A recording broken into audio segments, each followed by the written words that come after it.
Halo guys, welcome back to my channel. Everybody wants something. Middle finger in the air, no fist pump. And me, Shawnee Wiz, got this bitch jumping. Oke, apa sih analisis rasio laporan keuangan itu? Jadi analisis rasio laporan keuangan adalah metode untuk mengevaluasi kinerja keuangan suatu perusahaan atau entitas dengan menggunakan berbagai rasio dan perbandingannya yang dihasilkan dari data laporan keuangan. Berikut ini ada beberapa jenis rasio laporan keuangan yang umumnya digunakan dan penjelasannya. Yang pertama ada rasio profitabilitas.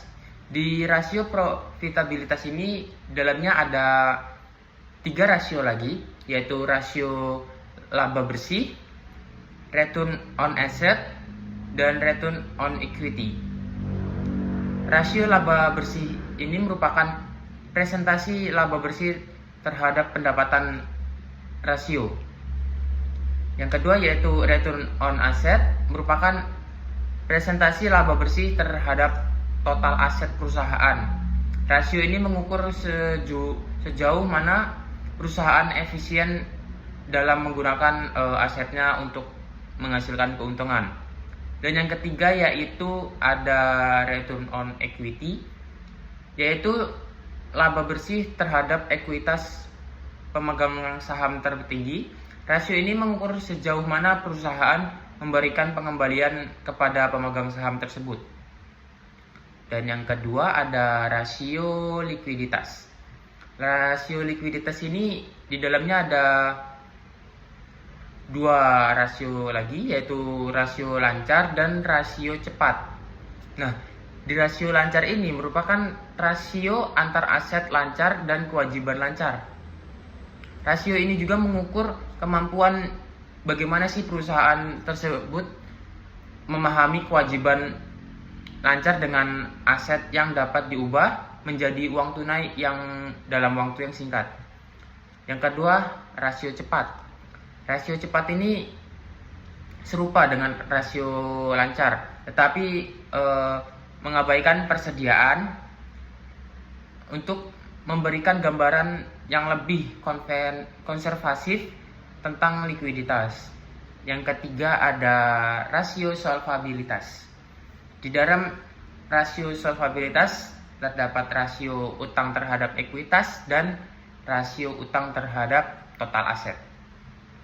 Yang pertama terhadap ekuitas atau debt to equity ratio, merupakan rasio antar utang jangka panjang dan ekuitas pemegang saham.